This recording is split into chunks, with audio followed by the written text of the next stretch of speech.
While James Bond is on leave, he prevents a young woman, Tracy Draco, from committing suicide. Her father is the head of a powerful crime syndicate and wants James to marry his daughter, to protect and help her through issues.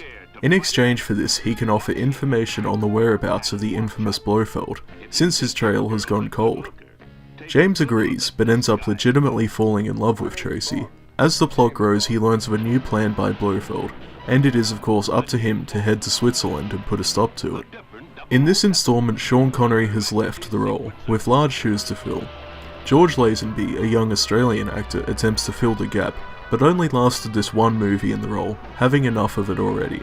A lot of pressure was put on him since at the time Sean Connery was Bond, and it wasn't yet accepted that other actors would pass down the role in a long-running series.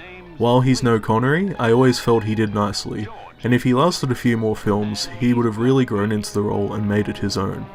The locations look great here, especially the snowy mountains of Switzerland, playing host to some good ski chases. It's also the longest runtime of a classic Bond picture at 2 hours and 20 minutes.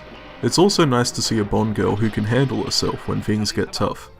The score, done once again by veteran Bond composer John Barry, was also the first to use synthesizers and electric guitars.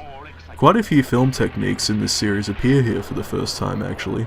Such things as slow motion, a flashback showing James's inner worries, and even an in-joke basically breaking the fourth wall in the opening scene. As an extra note, it's also extremely faithful to Ian Fleming's novel.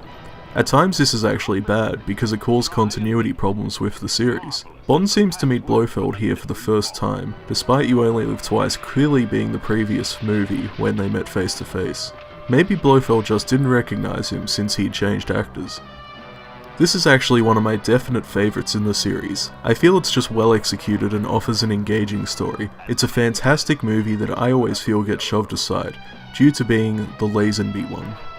It also contains one of the most memorable downbeat endings of cinematic history to me. I won't go into spoilers, but I'll just say that for the first time, it felt like Bond was a real character to me, rather than a larger-than-life figure. While he's always been this larger-than-life figure, seeing a character like this get knocked down and be more realistic can leave an impact that makes something really memorable. Exactly what happens here.